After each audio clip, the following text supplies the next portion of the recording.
Welcome back, Still Broke Podcast. Your host, Marcus Moore, Encyclopedia Black, in the building. And we got some breaking news here with Justin Fields getting traded to the Pittsburgh Steelers for a 6th-round pick. And that could be a conditional 4th depending on playing time. And we discussed this. We thought if he was going to get traded, it would probably be to Pittsburgh. That made the most sense with them moving on from Kenny Pickett. Now, again, we always say, are we shocked? No, but did I expect to hear it today? No, I didn't. Man, listen, everybody knows where I stood. If you watched the pod, I felt like we should have held on to Justin. I am a Justin Fields fan. I've always been a huge fan of Justin Fields. He's been given a terrible deal in Chicago, a super raw deal. This has nothing to do with Caleb Williams whatsoever. The Bears are in great shape. Caleb is a dog. He's one of the best quarterbacks I've seen in a long time coming out of college. So it has nothing to do with him. We're just going to talk about Justin Fields. This is a tough... Listen, man, I don't know the emotional attachment this kid has with a lot of Bears fans and with a lot of players. It makes it a tough one because players and the fan base, especially been in Chicago, this kid has been given dog, you know what. Dog, you know what. First year, coach is gone. He wasn't even supposed to play. Gets in first game, sacked 9 times. Offensive line, terrible, horrible. Year 2, trade away your best players. Khalil Mack's gone. Roquan Smith's gone. Defense is in a complete teardown. You have no receivers. You're going out there with Byron Pringle and Equinemius St. Brown and Darnell Mooney. No diss to them. Darnell Mooney just got a new contract as a 2 or 3 in Atlanta. So you're basically out there with a 2 or 3 and you. And that's it. I forgot Montgomery was there as well. Offensive line was horrible. You're going to complete teardown. You're the only reason why people are showing up to the stadium. You're the only reason why people are watching the Chicago Bears. You are must-see TV for that organization. Then you go into year 3. Let's not forget when you got your new head coach and Flus and Eberflus. We don't even know if he can coach yet. The defense is terrible. You have the worst defense in the league in 2022. The worst. Dead last. 32 in the league. You got to go out there. They expect you to win. I don't know how you're on a teardown. Then you go into 2023. Defense still sucks until week 9, and then you make the trade for Montez Sweat. Then the defense turns the corner a little bit. Before then, still giving up league record, 25 points a game, 14 straight games. And guess what? You're the only reason why people are showing up. You finally get a 1 receiver in DJ Moore. Guess what? Even with you missing 4 games, he has a career year. People who said, oh, was he a 1 or a 2? Oh, he's a 1 now. But the quarterback gets no credit. Okay? Because he has a career year with you out there throwing the football, Justin Fields. When Justin misses 4.5 games, his yardage drops almost in half per game when he's not on the field. But we're not going to talk about that. And I could keep getting into many of these different stats and these things like that. But the bottom line is that Justin was giving a terrible deal in Chicago. And then the shiny new toy is available because Carolina sucks and you got the 1 pick again. And Caleb's available. And listen, I get it. Like I said, it's hard not to select him. It really is. It's hard not to. Caleb is really good. He's that dude. But so is the guy that you got. And man, he deserved to see this through. Now, life ain't fair. I've always said that. Life ain't fair. The league ain't fair. The league is business. We get it. But now the Bears have gotten through the mud, and they got through the mud with this dude. The only reason why they were watchable was because of Justin Fields. Otherwise, nobody would have gave a damn. And then they finally are getting out of the mud. They're assembling the Avengers here when they gave Justin Fields Kermit the Frog in Sesame Street to play with. And now they want to go out here and get all the Marvel together for Caleb Williams and send him off to the abyss. Now Justin's down Yellow Brick Road, down to the Steelers, down to Oz to be a backup.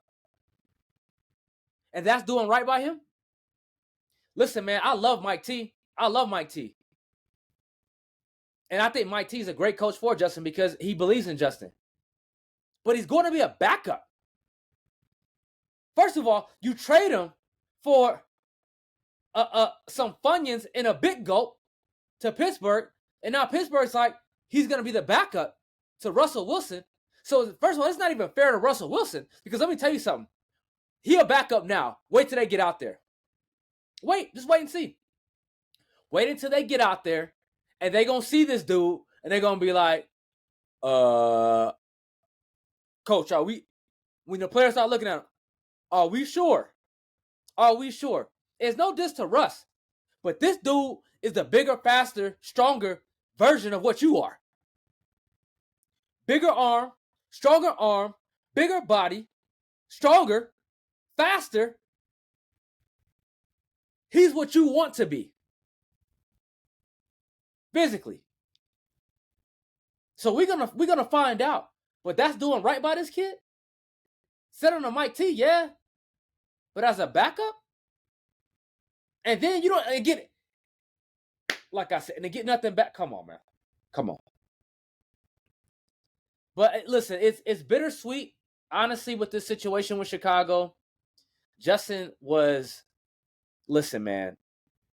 When Chicago Bears drafted Justin Fields, there was so much excitement about this kid. This kid was the number one player in high school, the number one overall player in high school in the ESPN 300. He was a great player at Ohio State. He was finally the dual threat, great athlete that fit Chicago. And Chicago Bears organization just messed it up. They failed that kid. The Chicago Bears failed Justin Fields, and then they threw him out the door. They ran him through the mud, and then they threw him out the door and said, your services are no longer needed. And unfortunately, that's the business of the NFL. So for anybody who gets mad at these players for doing anything, don't. Because Justin Fields deserves to have this roster. This is not about Caleb Williams. It's not about Caleb. Caleb is going to succeed here in Chicago. Hell, he better. He better. The only issue with Caleb is that he has no rope. He has no rope now. That's a story for another day. But Caleb is going to succeed because of what the Chicago Bears built now. Justin Fields deserved that because he went through all of that. And he's a good enough quarterback to get you over the hump with all these new weapons. But Chicago did him dirty. They underdeveloped him. And they threw him out the door, threw him to the trash. And when they said, oh, we're going to take care of Justin, how? How? By sending me to be a backup? That's taking care of me? After all the bull job I went through with y'all?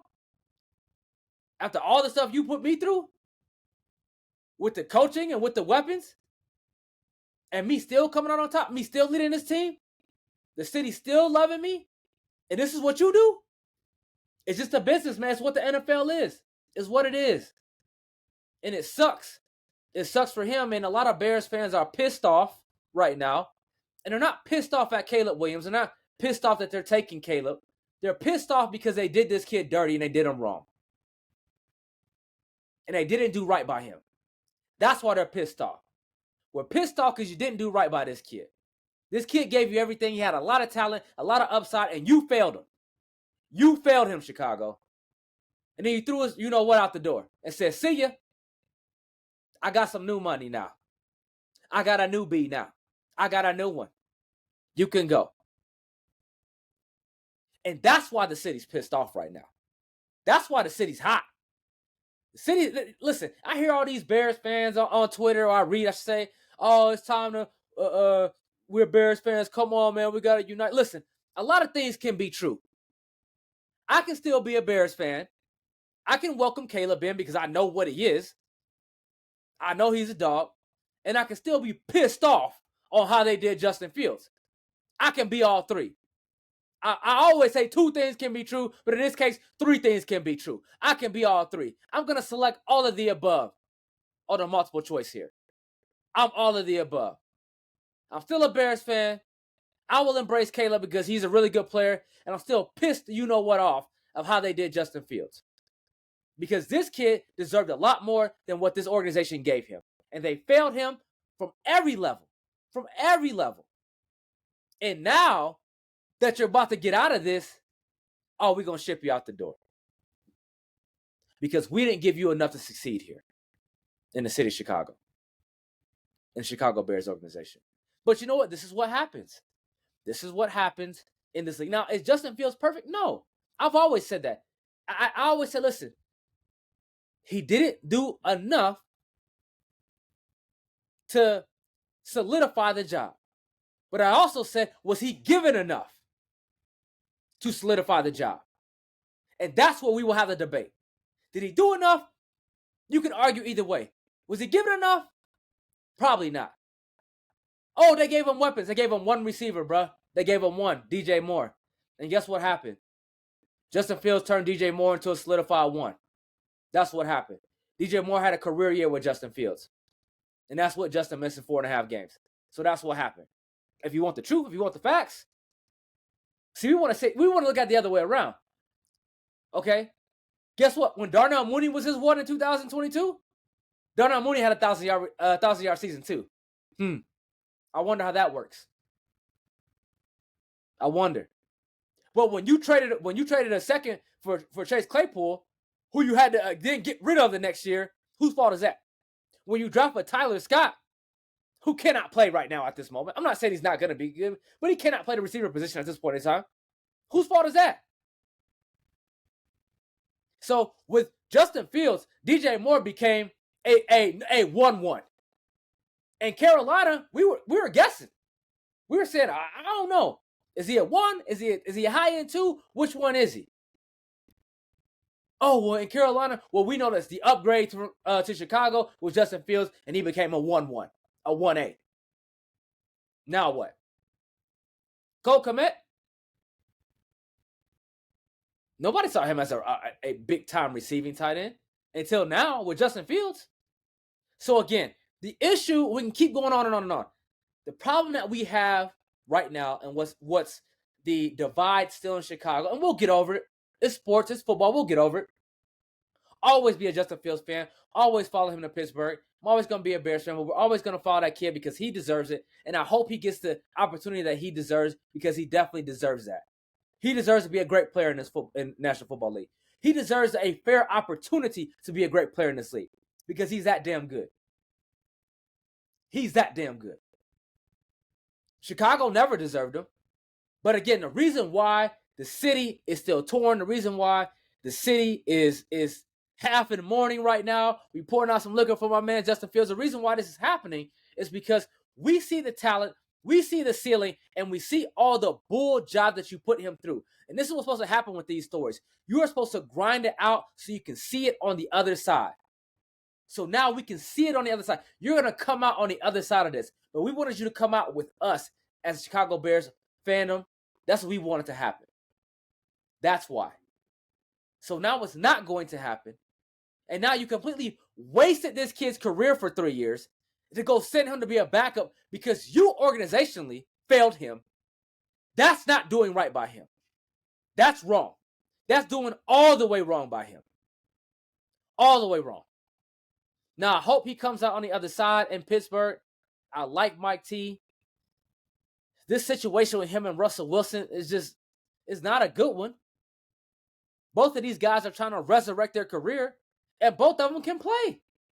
Both of them should be starting quarterbacks in the NFL, not on the same team and one being a backup.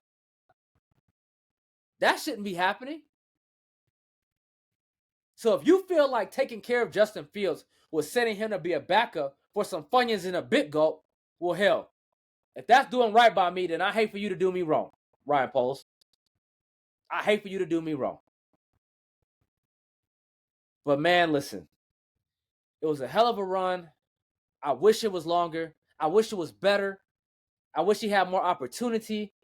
I wish we surrounded him with better players. I wish we could actually develop this kid and see what he really was. I wish all those things for him as a player and as an athlete and as a guy that's been done wrong. I wish all those things for him. But unfortunately, that's just not the way it went. Unfortunately, the Bears did him dirty. They developed him. They failed him. And then they shipped him out of here like it didn't matter. And that's the business of the NFL. And we better not ever forget it. We better not ever forget it. And Justin will leave a lasting memory for a lot of people in the city of Chicago. And when I say this, Justin was the most electric, the most exciting player we've had probably since Devin Hester, and probably the most talented quarterback from an all-around standpoint, from a dual threat standpoint that we've ever had in the city of Chicago. And it should have worked, and it could have worked if we would have done the right things by Justin and put the right pieces around him to succeed. It should have worked, but it didn't. It didn't. And now he's out to Pittsburgh, and we're on to Caleb Williams. Now, the Bears, listen, man, let me tell you something. Before I get into this in the next episode here, the Bears, you better not draft anybody else but Caleb Williams. I will slap the dog out of somebody if that happens. But again, man, this is a farewell to JF1, man. I don't use this term a lot because I don't like to go to what the kids say, but JF1 is him. He is him, and he was him for the city of Chicago, for the Chicago Bears. And a lot of us appreciate having you. We wish you were still the quarterback of the Bears. We understand the way it works. You was given a raw deal. You weren't given a fair shake. And that's just the way life goes sometimes, my man. But you will come out on the other side of this. You're too talented not to. And we just hope that the Pittsburgh Steelers and Mike Tomlin can recognize what they have and appreciate who you are as a man and as a player and what you bring to the table as that. And hopefully that will happen in Pittsburgh. So we'll see. But yeah, man, I'm signing out. Just want to touch base on that. I'll probably give you a little bit more. Still pissed off right now. Still Broke Podcast. Marcus Moore, Encyclopedia Black. We out of here. Don't forget to like and subscribe. We'll catch you in the next one. Peace out.